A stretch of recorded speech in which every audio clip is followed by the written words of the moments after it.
Yo! Hey guys. Hello, How's everybody. it going, everybody? How you doing? Oh, I can't hear you there, Sedano.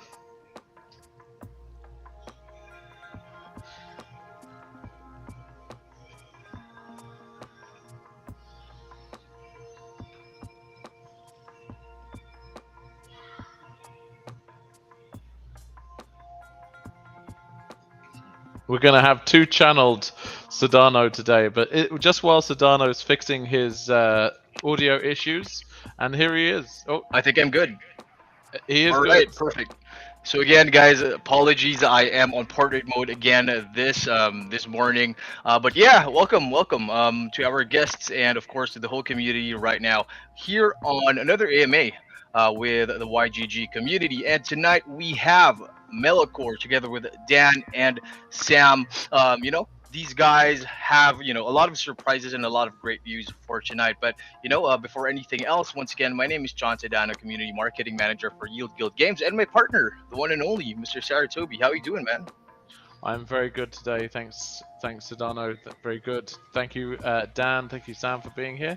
So obviously we have Sam Kim, Senior Advisor and Chief Officer, Technology Officer, and also Dan Nikolaides. If you guys want to give us the honor of introducing yourselves for the whole community, that'd be great. Go ahead, Dan. You want to start? Yeah, sure. So my name's Dan. I'm the CTO of Studio 369. We're the game developers on the project for Metalcore, and I've been for most of the past 2 decades. So I'm super excited to get to show you guys and share with you guys a little bit. Hey guys, great to be here with you all. My name is Sam Kim. I am a senior advisor at Metalcore. Prior to this, I've been mostly in the technology startup space for the past 20 years or so, largely in the advertising technology, but also in the gaming space as an investor, but also as advisors to some game companies. I know. On the Metalcore side, I tend to steer clear from Dan and give him the room to operate to build the greatest game that he can, that he and his team can. And looking forward to telling you more about the game during this AMA. But my focus tends to be more on the blockchain and infrastructure side, so that we make sure that we have everything in place in terms of the tokenomics, the NFTs, the tokens, the smart contracts, and then all of the publishing infrastructure necessary, because some of it is a little unique when it comes to the blockchain and NFT space. So that's me in a nutshell, and yeah, looking forward to this.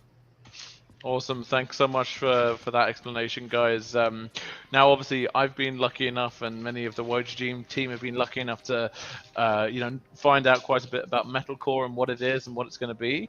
But for those in the audience that haven't had that honor yet, we'd love to get the elevator pitch for Metalcore. Yeah, so Metalcore is it's a game universe that features a huge three-way faction war, which is pitting the Metal Punks, which are kind of this anarchist faction, against the theocratic Holy Corporation and the Gear Breakers, who are these like cyborg technocrats. And in that setting, players can play as various characters, pilot vehicles, tanks, mechs, aircraft, explore our huge open world, fight against AI NPCs and battle one another, and then participate in huge consolidated large-scale battles against other players for control over the planet's territory. Awesome. Yeah, sounds good. It's good, good to have you guys here. And I mean, even before the AMA, I do understand like we had to reschedule it. But ever since, like even before our first scheduled AMA, we've had people popping in on the Discord, not even from YGG, and asking, is YGG partnering up with Metalcore? So there has been a lot of enthusiasm and excitement between the partnership.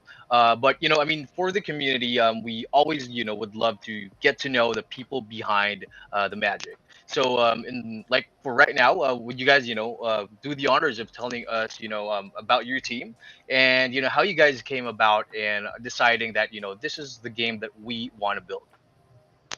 Yeah. Yeah. Oh, go ahead, Sam. Well, I mean, I say that I've known Dan and the 369 team for some time now, and I've always said that if there's ever an opportunity to work with these guys again, I've got to do it because I saw them do some magic on some other projects in the past. And so when they presented this idea to me, and my team, like I had to jump in and figure out how to get this done. And so I come from the blockchain space. I've been in developing dApps for the past 5 years or so, and so I was able to help them take that vision that they had and add the blockchain components. But really, like it was just a unique opportunity with an incredible team. And so we kind of have two sides of the house. We have both kind of, as I mentioned, the blockchain and infrastructure side, and then the game development side. And so combined, we're probably now hovering around 50 plus 55 people working on the project. On the blockchain side, it's depending on the time, like anywhere from 10 to 15 people working on it, and we'll be scaling that up. These are all veteran smart contract dApp developers who have built a number of different types of applications, ranging from something more complicated like an Oracle to more simple like single use dApps. And then Dan, you want to talk about the 369 team? Yeah, so we've been I've been working with some of these founders at 369 for upwards of 10 years now. Some of them more than that. We've been together as a kind of core team for a little over 2 years, and most of the leads of the company have experience dating back to, a lot of us worked at companies like Midway Games back in the day, WB Games. Worked on franchises like Mortal Kombat, and worked for Epic Games for a while, Gears of War 3, and just kind of have a lot of experience in the industry, especially working in Unreal Engine. So we, for a long time, we were working on kind of a bunch of our own games, but for as long as I can remember, I've always wanted to make a game like this, which is this kind of combined arms, massive scale multiplayer battler, with kind of with infantry scaling all the way up to mechs, giant mechs, and aircraft, kind of in the vein of Battlefront or PlanetSide 2 or any of these like huge scale combat games. So this idea has been kind of rattling around in the back, like on the back burner for many years, and only recently with Sam and his team's involvement, that we started to kind of think about, the more we thought about it, the more we were like, this really kind of suits the NFT space really well. Like the concepts that we had in terms of like player progression and how they would unlock stuff, and what types of things would be valuable and rare, and how we would balance things out, and how players would kind of there would be kind of like some risk to their kind of daily play. All of this stuff really jived really well with the NFT and the blockchain design. So I think all of it, like, it just kind of was like a really good match, and I think what we came up with is really cool. In terms of the game dev side, we've got I think upwards of 30 people internally, with another probably 15 to 20 concept artists that are external. So somewhere in the like 40 to 50 range of people working on this right now.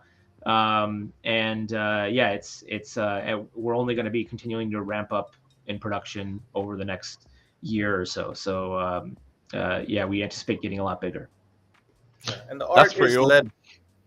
We should mention the third leg is the art side, and that's led by Vic Lopez and Stefan Martinier, who kind of one of the most reputable, one of the most popular names in the industry, having worked on some of the biggest titles in both cinematic and in video games, ranging from like Elder Scrolls to like Star Wars and Magic the Gathering. Like, I think there's an award called the Hugo Award, and I compare it to like the Academy Awards for sci-fi, and he's won that award for best concept art like 6 times, which pretty amazing. So we have great art. I mean, we have a great artist designing some of the top legendary NFTs for us.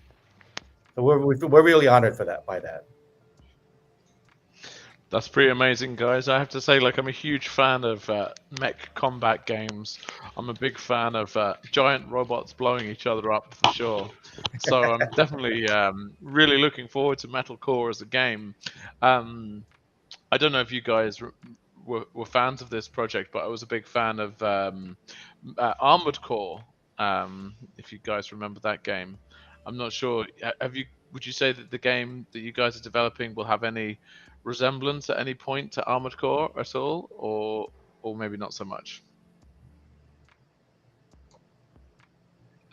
Similar in the sense of like we're going for probably slightly less simulation-y combat. Like we're going for something that is approachable by a lot of people, and I think Armored Core did that really well.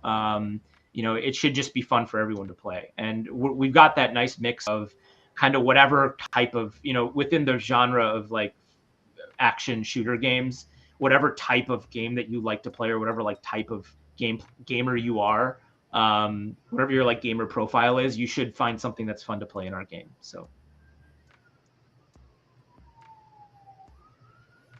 No, awesome. That sounds great. Definitely, definitely a good answer there. So thanks for that.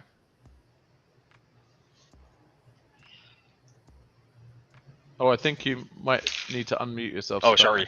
Yeah. So what do you say is how can we distinguish metalcore from all these other upcoming games? So what is your your the biggest feature that you're most proud about?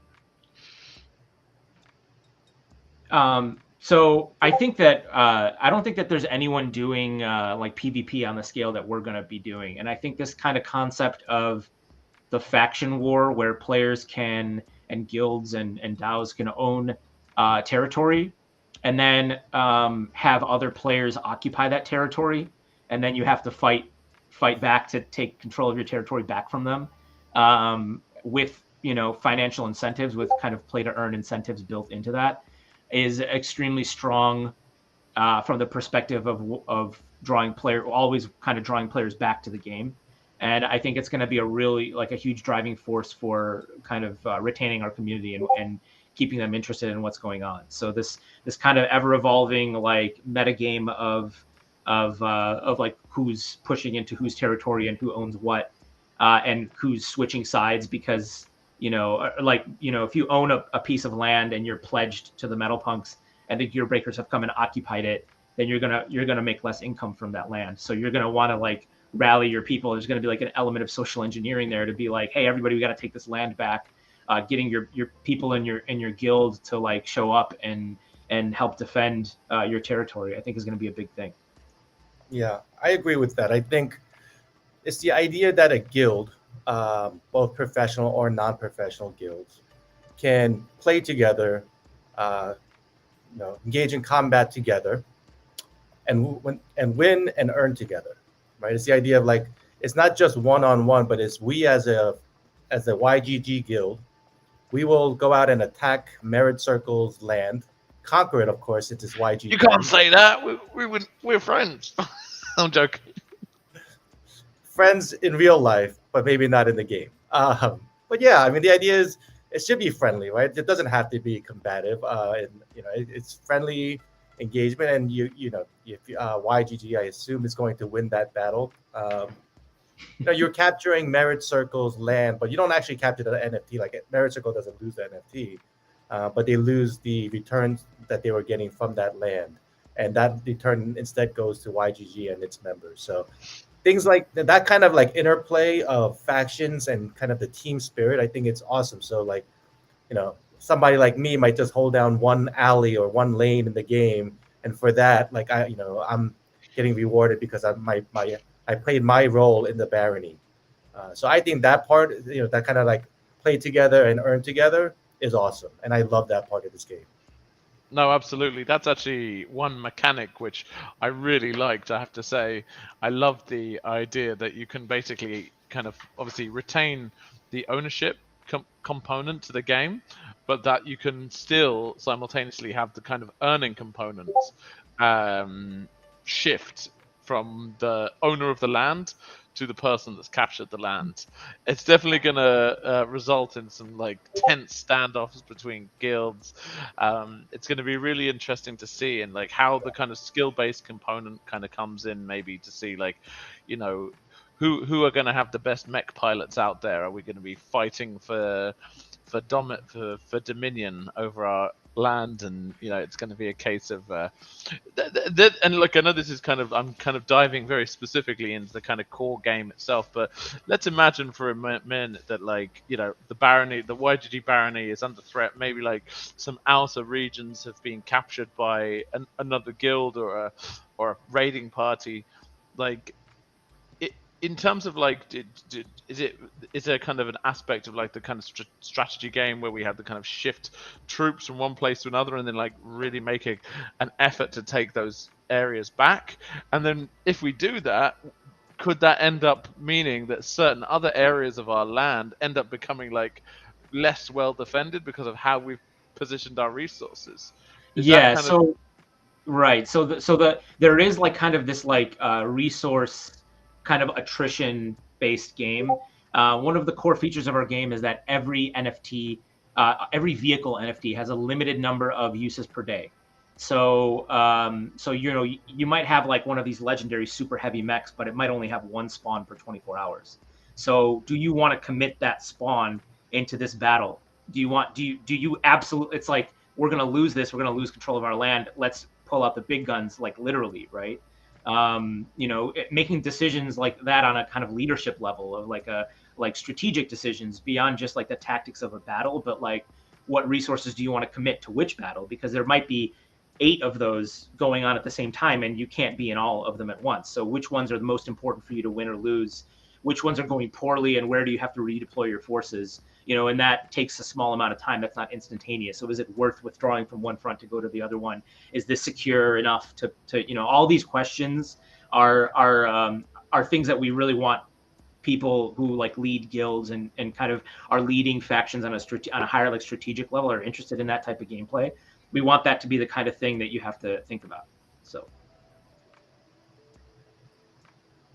I can just imagine now the owners of significant amounts of land will have a lot of sleepless nights, like, oh, where should I put my troops? And then you're going to see all kind of psyops and all kinds of social people trying to like trick us, like feinting attacks here and then pushing in attacks here. It's going to be a pretty cool thing to see. I've always been a big fan of like strategy games, and obviously that's like a kind of core strategy component to the whole metalcore experience. So that's really going to be a super exciting thing to see evolve.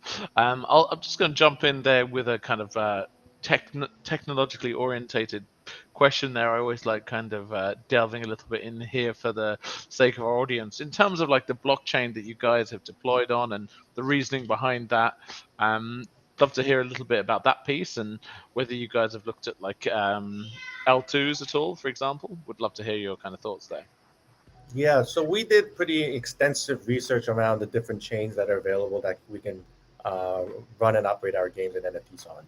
And for us, you know, the biggest point was that we wanted to be committed to a viable path for free to play, meaning that, you know, you can download the game, start for free, and effectively like actually get game progression within the game, including crafting some very low level mechs. Or tanks or aircraft. And in order to do that, in order to support a global launch of the game with massive number of players, it needs to be very cost effective to mint NFTs.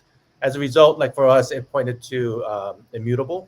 And so, you know, we'll have more details about that partnership, but Immutable allows us to mint NFTs in a gasless manner.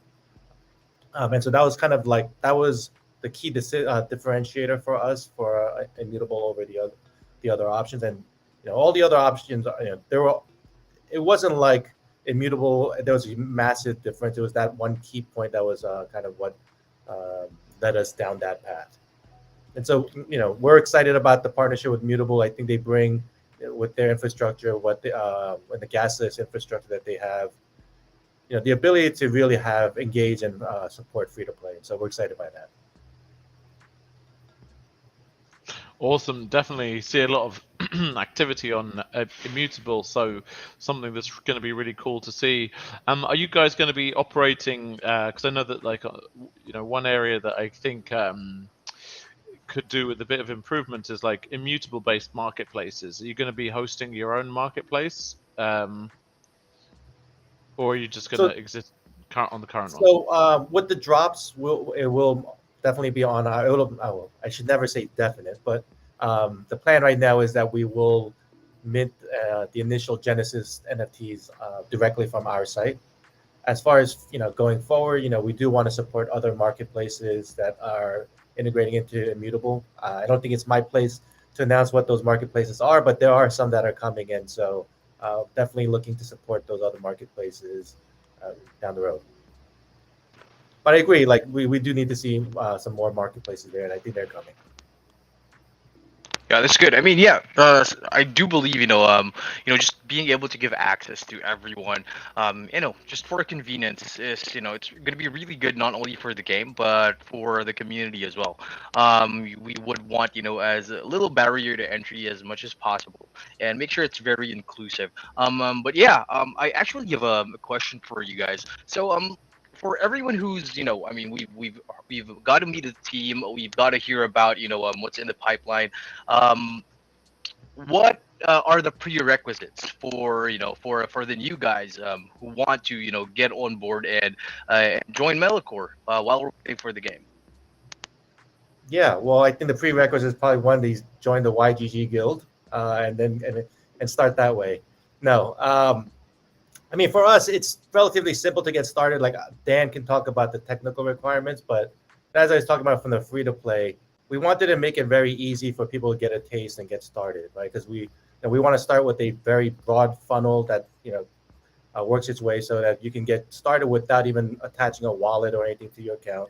You just log in using your typical user account system, and then get started in a free-to-play mode. You craft an NFT. As you successfully craft an NFT, at that point, maybe you'll want to attach a wallet in order to buy some governance tokens and bring it into the game, or buy NFTs because you've gotten a taste and you really want to dig further. You want to join a barony and you want to be have the more complete experience. And so the idea is that you can get a pretty good experience for the game just in free to play without a wallet associated to your account. And so yeah, we have that's kind of the barrier there. Dan can kind of add more color to that and talk a little bit about the technical requirements, I suppose. Yeah, so you're going to be able to play the game without, like SK said, without hooking in a wallet at all. So there's going to be some base character classes that are available to you as a free-to-play player. Obviously, you're going to be severely limited as to what you can earn in terms of the play-to-earn mechanic.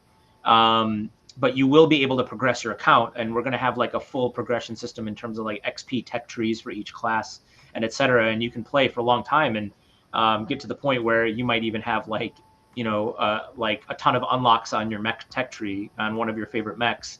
And that way, when you get your friend to let you borrow it, you're really strong with it, right? So I would say that the easiest way to get your foot in the door is just start free to play. The second easiest way is to join a guild, obviously, right? Like join a guild, and you can use some of the NFTs that they have. Hopefully, if you're a good pilot, you can pilot some of their mechs, and that way you can earn a commission based on that. So we'll have the kind of scholarship system built in. So there's a lot of pathways to get into the game, right? Like if you're interested in purchasing an NFT and you have that and you own that, then obviously you can just play with that every day. You can kind of ask to borrow, or you can even play with a friend. And in many cases, there's going to be a lot of vehicles that are kind of meant to operate kind of on a squad level. So like if you think of like an APC that can hold 4 people in it, you might be the owner of the APC and you might have 3 friends who own no NFTs, but the 4 of you together can fit in this APC. And as such, you can get a lot farther in terms of the combat zones and be a lot more protected than you'd be able to just on foot, right? So, and that one of those free-to-play players benefits from being friends with you because they can get to just perform a lot better in combat and do a lot more in terms of the PvE. where you wouldn't be able to make it on foot very far, right? So there's just like layers of the game that unlock for you the more access you have to higher level stuff. But certainly you can get to that point by just playing. It might take you a really long time, but if you never wanted to kind of purchase an NFT external to the game, you might be able to get to that point over time by just playing really well and playing long enough that you earned enough fab tokens to craft your own mech. You were lucky enough to get the blueprint pieces you needed, put them together, craft a mech, and then now you have a thing that you can use to earn at a higher rate. You can get there without kind of spending any money on your own. So Awesome. I mean, oh, sorry, Toby. I just wanted to ask you, Dan. So I think you mentioned fab tokens. Is this the same token that we earn in the game, from rewards? And I'm Yes. assuming that yeah. Could you tell us more about how this how the fab token actually is burned, and like how it how does it make sure that that the game doesn't end up being inflationary?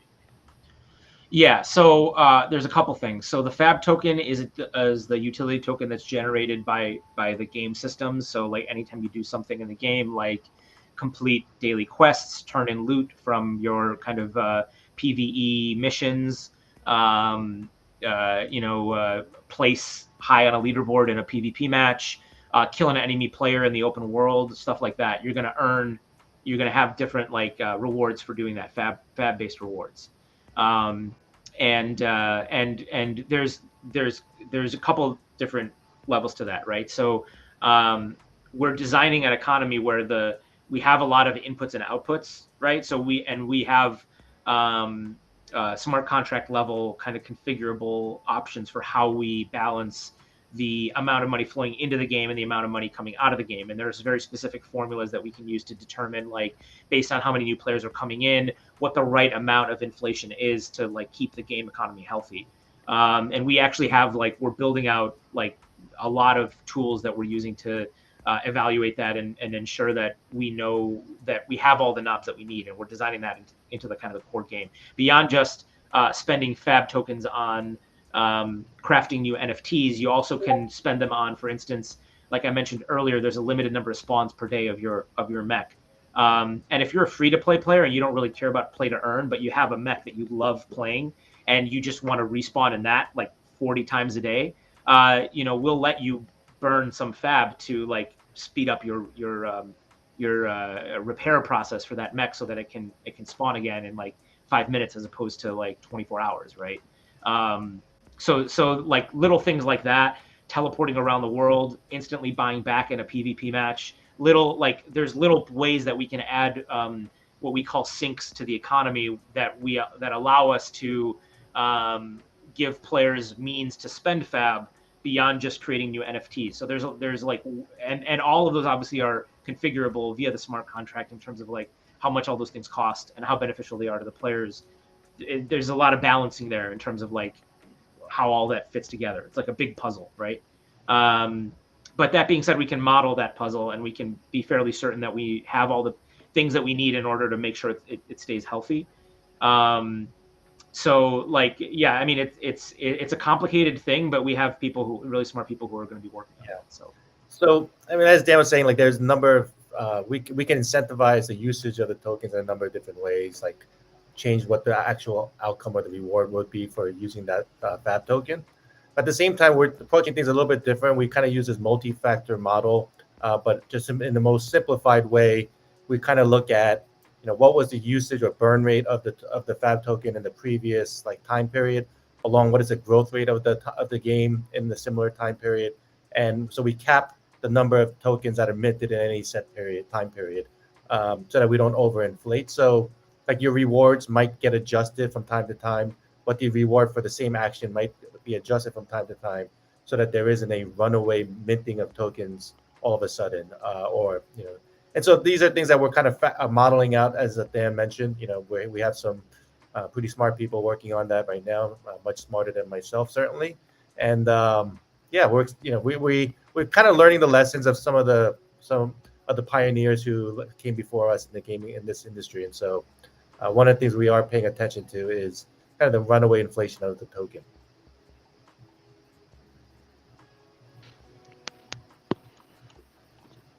You've mentioned some interesting points there before about obviously free to play and the token aspect, and also you've mentioned play to earn. There's a lot kind of happening in the space right now around the narrative of play to earn versus play and earn.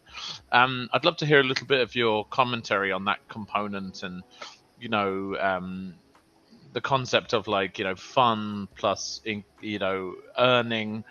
How do you kind of, where do you feel that like metalcore sits on that spectrum? Because obviously there are still plenty of games that are very much kind of play to earn specific, and there's so many games are kind of really trying to shift towards a kind of play and earn narrative. Yeah. So really interested to kind of hear you guys' thoughts on how Yeah. you guys are approaching that. When we started this game about, I don't know, I guess we're like 9 months ago, we started this idea. Dan and his team came up with the idea of, back then it was only play to earn, right? And that was even then fairly early on. Dan and his team came up with the idea of win to earn. And there may be some parallels there to play and earn. But I think Dan can probably elaborate a little bit more what he means by that.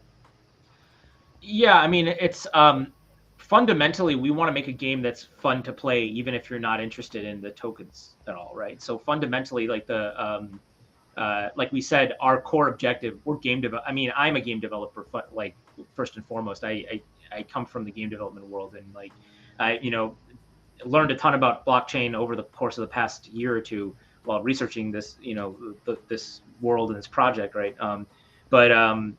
But fundamentally, like as game developers, we want to make a game that anybody can find fun to play. So our focus 100% is on the play. The earning thing to us is more like we want there to be a healthy economy, because we want there to be a way. We strongly believe in the concept of like ownership of NFTs and the kind of ownership of the game economy being in the hands of the players, and in order to do that, there needs to be a way for players to kind of like, earn tokens, right? Consolidate tokens. But it's certainly not intended to be this, like, we are not at all interested in making it the type of game that's like, somebody clocks in at 9, it leaves at 5, and is just like grinding out tokens on a daily basis. Like, that's not like, and it's just no fun. It's just this boring, like, button masher, right? Like, that would be the antithesis of what we're going for. So what we're really focusing on is the play, and then the fact that if you play smart and if you're interested in it, there may be a way for you to earn as well, right? Like you can do probably pretty well with that, and there's going to be really good opportunities there. But it's certainly not the number one thing that we're focused on. We're focused on making a really fun game.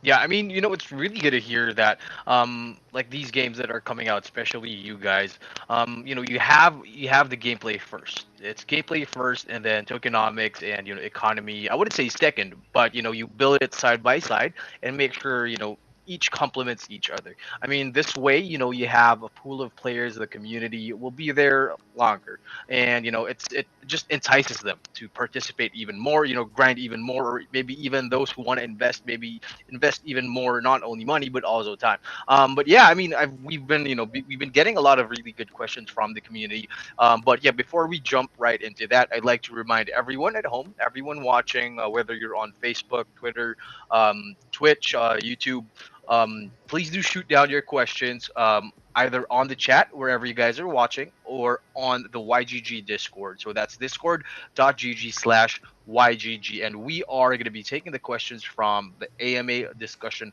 text channel. But yeah, all right, back to you, Saratobi.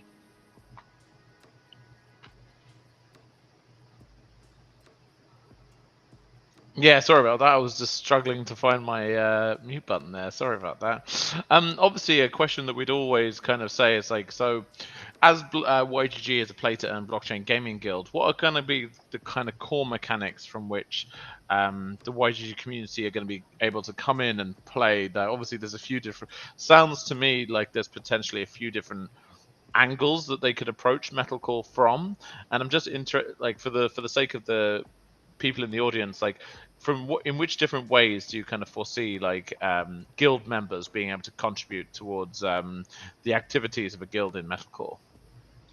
Yeah, so there's like different ways to play, right? So it depends on what type of gamer you are. You know, for people who are like hardcore PvP gamers, like you're gonna want to probably and are really highly skilled at that. You're probably gonna want to like pilot the best mechs, the best vehicles, aircraft in the battlegrounds and participate in as many of those as you can, because that'll net you faction war victories and earn whatever faction your guild is heavily invested in a share of those victories based on your performance in those matches, and then you personally a pretty big chunk of the reward that are like each match has like a certain reward pool, right? And that's doled out according to your essentially like your performance in that match, right? So so there's kind of that side, and then on the entire opposite side of the spectrum would be a player who has no interest in PvP, but really just kind of likes grinding PvE content with their friends, and you might be really interested in like daily challenges, daily missions in our open world, which I would kind of say would be kind of analogous to like World of Warcraft daily quests, right? Like there'd be like a randomly generated list of 10 or 15 things that you can choose 5 or 8 from a day and go complete those in the map. And the more you learn about the map in terms of like where things are, the more territory your faction controls and gives you kind of more safe passage to and better spawns. Like you can spawn a little bit further into the map. You don't have to start all the way at your base and make your way through more hostile territory.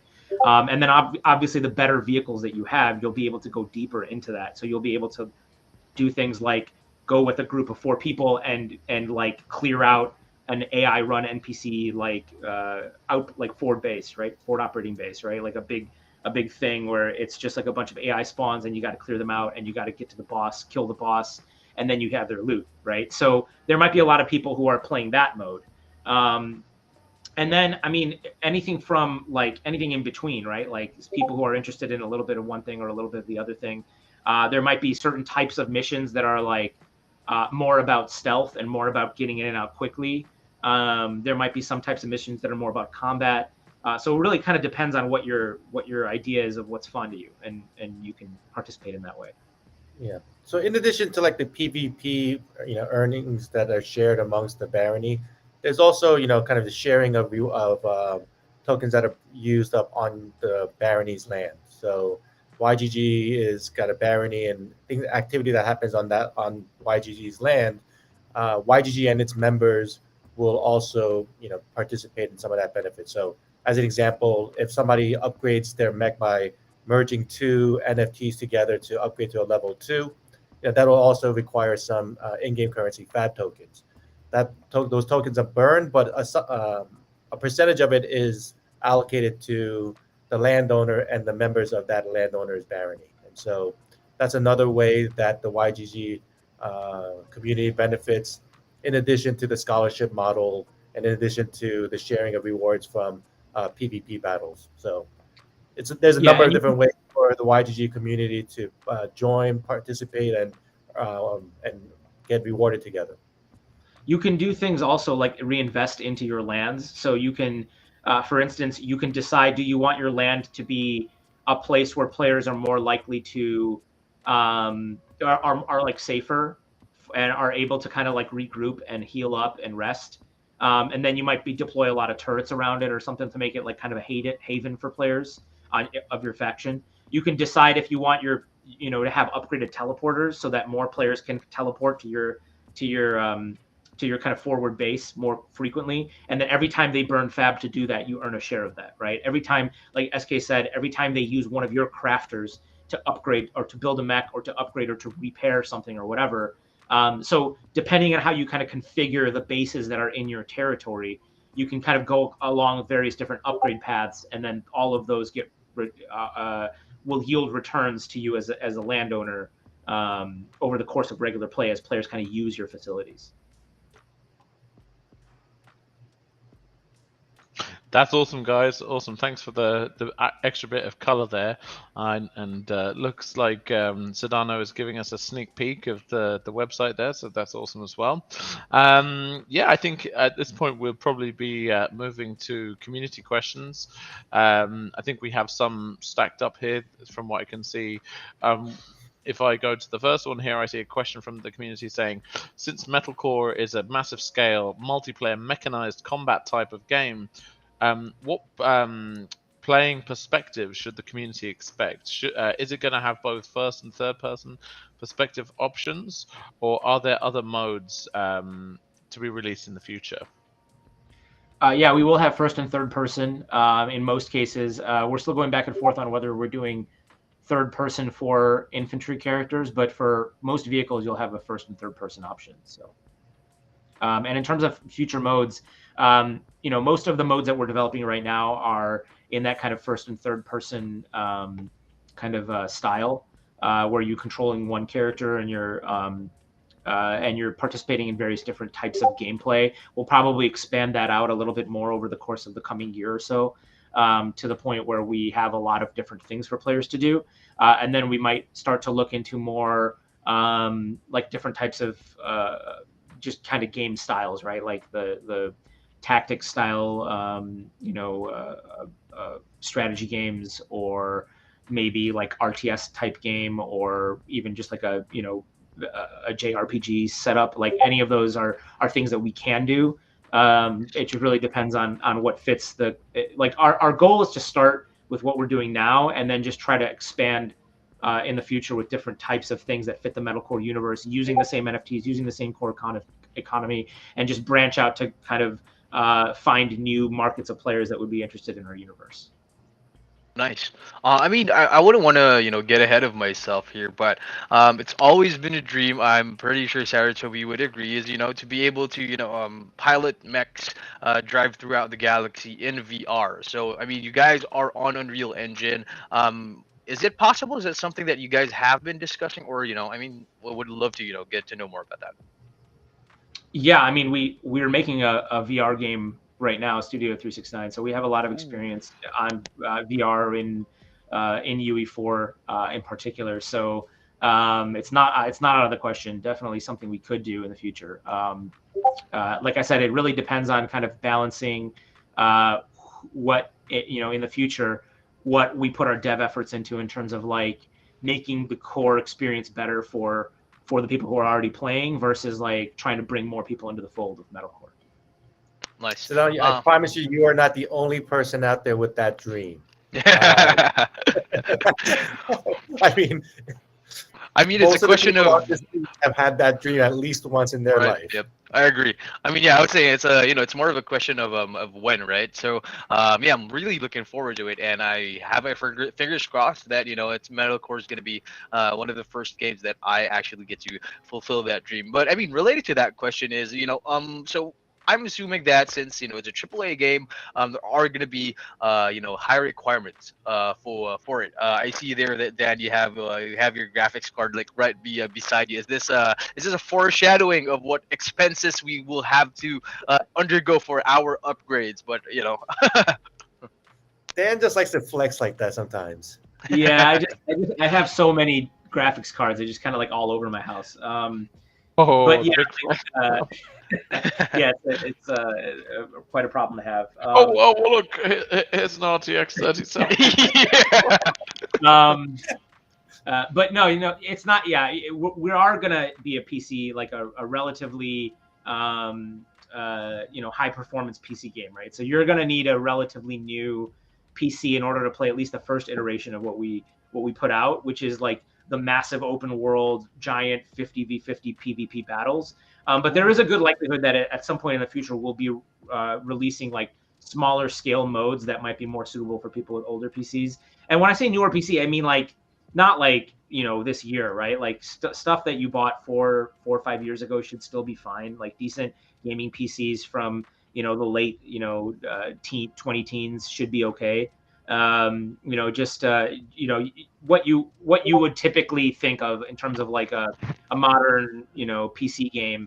If your PC runs that, it should run this.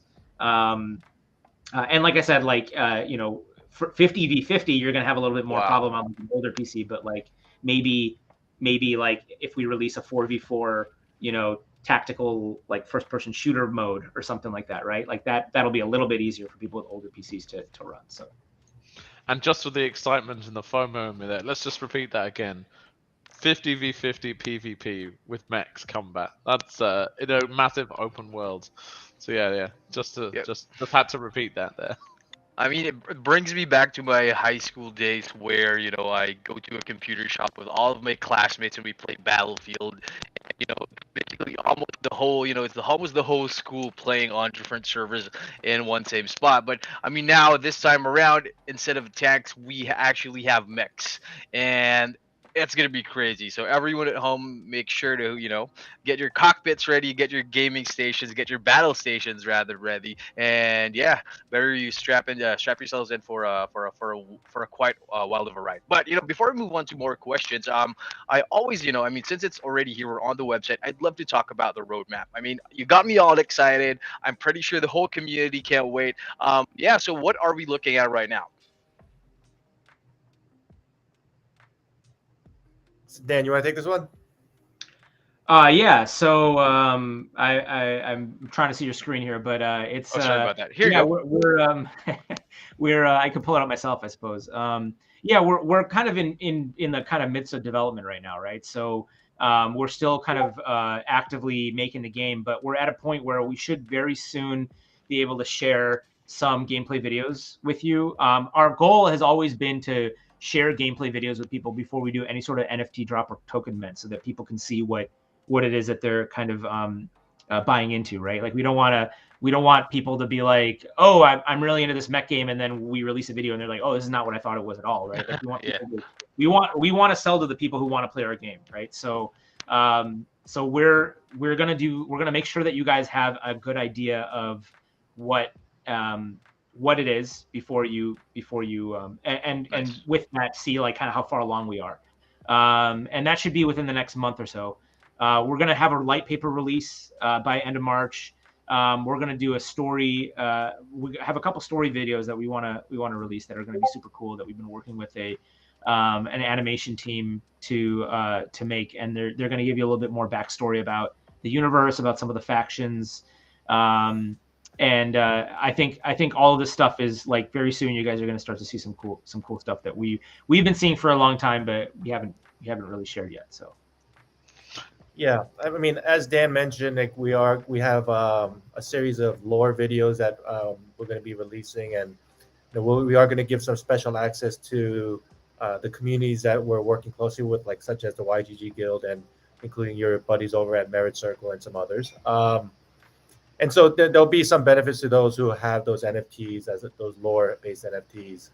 And then, as Dan mentioned, also we're not going to do the NFT drop or token sale until there's going to be until like utility is like right around the corner, and so when the NFTs can actually be used to get into the game and play. We're anticipating kind of a PVE type game release in the summer or towards the end of summer, and so that won't have all of the play to earn or play and earn mechanics that's going to be in the full like PvP mode, but it'll help you get a sense of the game, and that'll allow us to open up the game to guilds like YGG and others to help us balance and test the game and rebalance, etc.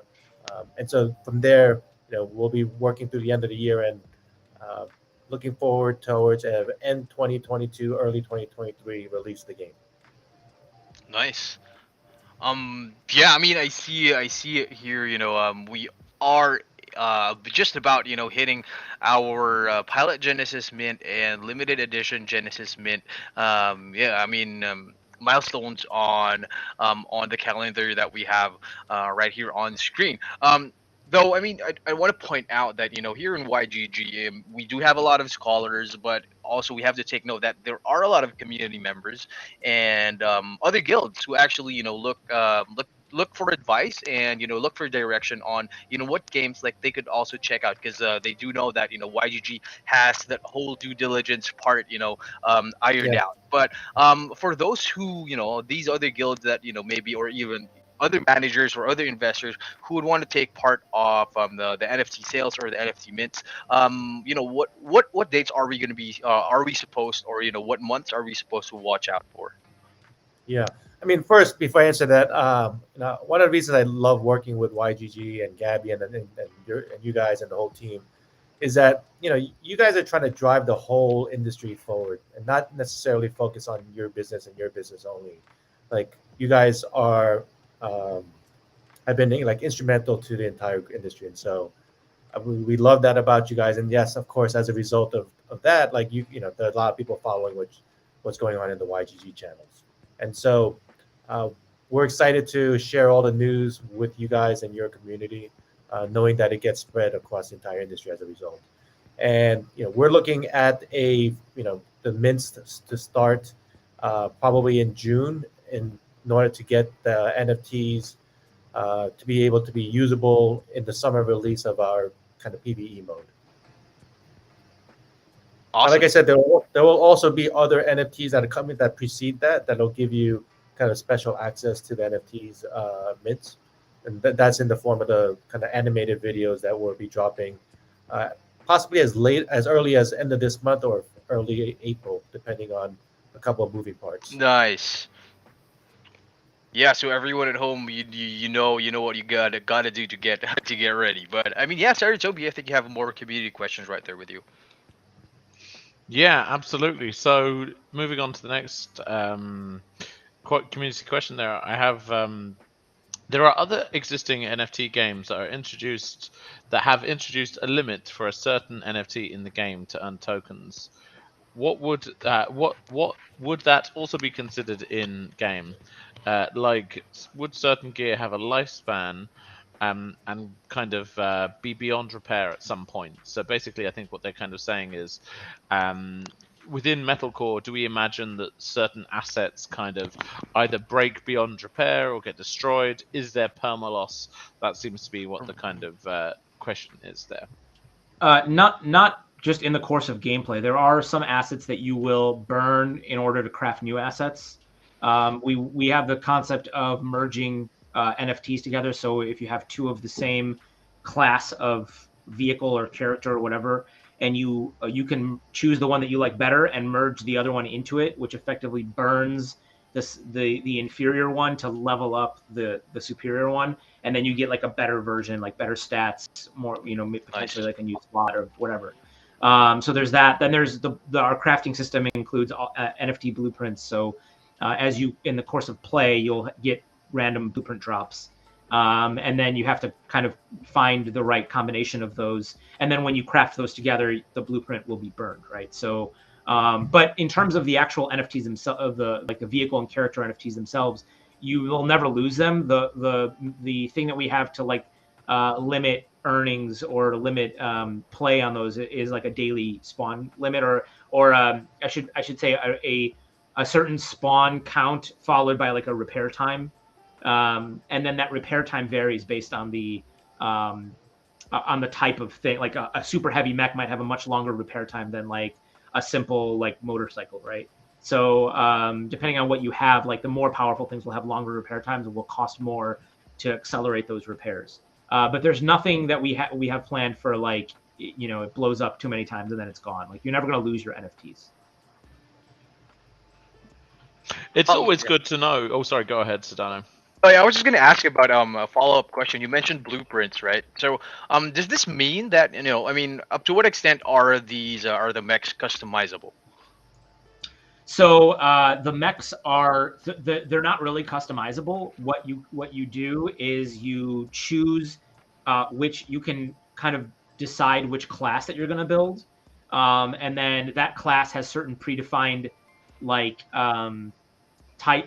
configurations that you might get, and then the actual minute details of that configuration might also change. So for example, you might decide I really like laser weapons, so I'm going to build this mech that has like dual lasers, but they could end up being like continuous beam lasers, or they could be pulse lasers, or one could be a beam laser and one could be a pulse laser, or one of them might be like a short range like anti-missile laser or something like that. Like you don't know what you're going to actually get when you craft it. And so that's where it comes in, where you're like, I crafted this thing and I have this other thing, and like I actually like the loadout on the second one better. Then you can use the first one to upgrade the second one. So we have that kind of built into the game of like the things that are like less beneficial, the things that players just tend to not like as much, are going to end up being used to upgrade the better stuff. Nice. That being said, we will have a full progression system that's not a part of the NFTs. That's more about your account. So you'll be able to do things like unlock tech trees on your mech to like make your lasers use less heat, or make them reload faster, or depending on how you load out your kind of tech tree, do a bunch of random things based on what you've unlocked. So that won't be a part of the NFT. So like, if you have that mech with the dual lasers and you have a ton of laser stuff unlocked, and then you loan that mech to someone else, they won't have as much, like that mech won't be as good in their hands as it would be in your hands, right? Awesome. Yeah, no, that's really cool. So, another question there being it's obviously after the kind of initial PC launch, will there be any plans for the game to be available on either console or mobile, or maybe even components of the game, perhaps? Yeah, we definitely want to do a mobile version. Like I mentioned, we were going to do something that's probably like a smaller scale PvP, like maybe 4v4, 6v6. Certainly in the future, if we end up going down the route of like a strategy or like tactics based game mode, like a like a FF7 style JRPG thing, that'll be a lot easier to do on mobile devices as well. So depending on the actual the upcoming features that we, or like new game modes that we develop, which are still TBD, like we know like there's more to do than we have like time for, right? So we know everything that we want to do. It's really a matter of how the community responds to stuff and what we can do when. And if the community comes and tells us, look, we really want a mobile version of this and we really want a tactics version on mobile, we have plans for that. So then maybe that becomes the next highest priority thing. So we're really relying on, like, we're definitely going to do community polls. We're going to rely on our community to let us know what it is they want to see next, and help us decide what's best for Metalcore. But of course, riding the mech in VR mode comes first, and then other game modes. Oh yeah, For VR sure. mode, VR mode for the win, for sure. And what would be? I suppose there's an interesting question there. Imagine if you're playing Metalcore in VR there. It's going to be interesting to see like how seamlessly could you maybe like navigate from, say, like you're in the middle of Metalcore, you're blasting away, you're doing whatever you're doing in Metalcore. How quickly could you then like teleport and be in a different metaverse-based experience, and the kind of thoughts on kind of interoperability there. So I'm assuming you probably, because I'm assuming that like a VR version of Metalcore would probably require like a dedicated app, right? And I'm just it's that kind of seamlessness of the user experience that I'm just trying to think about, in terms of like, could you imagine that like people are in the middle of the sandbox in some sort of VR experience, or any other kind of VR based experience, and then what is that kind of transitioning between like one VR experience and another VR experience? It's not necessarily like just a Metalcore question there, it's more of a kind of broad question, but it's one that I'd be really interesting to see evolve, for sure. Yeah. I mean, we're focused mainly on interoperability of our game universe. Like, we're thinking about making a bunch of different, we call them game modes, but really they're different games, right? When we talk about a tactics game or an RPG or an RTS, like these will essentially be different apps, different games that all function in the same universe and are interoperable with the NFTs and the economy that we build. Certainly anything that we make, we want to provide as seamless an experience in terms of like letting players, if players really want to immerse themselves into the world and really kind of think about like themselves as being like this Baron in the Metalcore universe, we really want to give players an opportunity to kind of inhabit whatever role within that universe they want, right? And so certainly like finding a good way to like have players be able to go from fighting in a mech cockpit to being in like some cool, techno club in like one of the Metalcore faction bases, and like, be just kind of in a more like a VR chat experience. Like, there's a lot of different things that we could do that are that are just like cool and fun for players and things that people might like. So.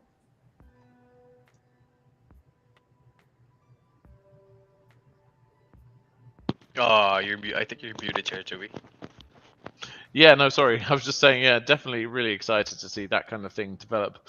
Yeah, so on the community questions there, I think that's pretty much it. Are we right?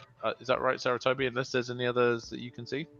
Yeah, so I think we have just one last question, and we are at the top of the hour. But yeah, before we, we wrap things up, I'd like to thank everyone, especially those guys on our side of the globe who stayed up for our AMA. But you guys, it's worth it, and it's only once in a while that we get to see games like Metalcore, land on the YGG planet and ecosystem. And the community, you guys are very lucky that we have actually the team also, not only the team but also the community members who are helping out to answer the questions. But in return, I would like to request everyone to support the Metalcore team and join their Discord. So let's do that right now. So that's discord.gg/Metalcore. Please do drop that link, and yeah, let's go. You know what? You know the drill, guys. Let's do it. Yeah, so moving back to the question, we have VRO. So VRO is asking, so since it's an open world, would this be a level-based game? And if so, how would you stop a player from killing other players who has a level gap difference? Would there be a safe zone or this type of mechanic? Yeah, so we are planning on doing safe zones. So part of this comes back to the faction control. So your faction base, if you imagine a giant map and kind of like almost like a triangle or like a big circle with 3 bases in a triangle in this massive open world. I mean, we're talking about like what is it, like 256 square kilometers, or huge open world. So in the area immediately around your base, and especially for free-to-play players and like newer players, you're going to find lower level AI, and it's also going to be a safe zone in terms of enemy players will. If you guys ever played World of Warcraft, I always find it's easier to like make analogies back to World of Warcraft because like everybody's played at some point. Like if you ever played in like a PvE server where you're like both kind of in like a yellow zone where it's like you can PvP if you want to, but only if you both opt in. And it's going to be like that. So there's going to be a lot of like if you're not into PvP, you can like not attack them and just like go your merry way, and they won't be allowed to kill you, right? Like so if they come too near your base. And then there will be some contested territories that are kind of more in the middle, that are higher level areas where players who go there are like, it's it's open season, anybody who can, but you're going to have to be a higher level player in order to survive there and get to that point anyways, right? So so if you want to go to near an opponent's faction base and try to like pick a fight, you can. If there's low level players there, they're just going to like walk away from you and not fight you, and then they'll probably like faction wide message all of their friends and say, hey, there's these guys outside our base, come kill them, and then you'll get a bunch of people showing up to kill you, right? So it might not be that like strategically the smartest thing to do. But yeah, there will be some protection for players who like who don't want to engage in PvP and would rather just kind of have a chill experience like close to their base and fight like lower level guys. And then like the higher level you get, the more kind of risks you're going to need to take. So Awesome. Yeah, so for everyone at home, Dan and Sam, how could the YGG or anyone who's listening right now, be part of the Metalcore team? Like, do you guys, what types of talent are you looking for? Are there any openings on the team? How can we, participate? How can we support Metalcore until, its full release pretty soon? we're definitely hiring UE4 developers, programmers, designers, and artists. And we're growing. So anybody who has UE4 skills, feel free to apply at jobs@369.fun, and and join our Discord. Just hop into our Discord and let us know your thoughts. We're on there most of the time. We have like weekly AMAs on there. I personally go on there, answer questions, and like I'm on there most of the time, just trying to help people understand what's going on. So. Join our Discord and send in any questions you have, and hope to see you guys on there. Yeah, we also have a number of job openings for smart contract developers, for backend engineers. We're actively recruiting for marketing positions, and then some even some kind of finance and operations positions for the game. And so basically, we're hiring all throughout through all the different departments, and we're looking for our Discord community to help us kind of. We ask questions in there sometimes, trying to get feedback about the game design and game kind of usage of tokens and NFTs. We talk about the NFT drops, and so yeah, please come in. Like we're looking at developing this together with the community, not just for us to do it in isolation and then give it to you guys wrapped straight wrapped. In fact, it's quite the opposite. It's a community-driven development of the game. So come on in, help us, and as you kind of go along, you'll get access to NFTs, which will unlock gameplay for you and opportunities to do kind of testing with the devs. It is a 50v50 game, and so at some point we're going to need large audiences to help us balance the game, and so that requires testing. And so there's going to be tons of opportunities to play with us, to learn more about it with us, to give us feedback as we launch the game. But it all starts at Discord, so join us on Discord. Awesome. Yeah, for sure. Yeah, don't forget everyone at home. Don't forget to open your DMs to be able to be verified on the Metalcore Discord. But yeah, everyone at home, make sure to stay safe. If you don't aren't usually don't usually open your Discord your DMs on Discord, make sure to turn that right back off when you guys join the server. But again, don't forget it's discord.gg/Metalcore, and I'd love to see some hashtag Team YGG and hashtag We Are YGGs in the chats right now and also on their Discord. So everyone at home, thank you so much for dropping by tonight. It's been a pleasure, and you've heard it first. Metalcore YGG. This game is going to be huge. This is good. We're going to blow this up for sure. Yeah, sorry, Toby. Yeah, no, just as Sedano says, thanks for everyone in the audience for joining today as always, and thank you so much, Sam. Thanks so much, Dan, for coming today. It's been an absolute pleasure. I, for one, am extremely excited to play Metalcore. I hope I'm sure I speak for everyone in the audience, and that they are also really excited. Who doesn't want to jump in a giant robot and start blowing each other up? So definitely really excited there. Make sure to follow Metalcore and YGG if you're not already on Twitter. Make sure to subscribe on Twitch, YouTube, and all our wonderful socials, and keep up to date with what's happening with Metalcore. And so yeah, it's goodbye from me, and thanks for everyone who's jumped on the who's attended the AMA today, and we'll see you in the next one. See you guys in the metaverse. Peace. As Sedano always says. Yeah. So, See you guys. Bye-bye. Peace, Good night. everybody. Thanks for having us, guys.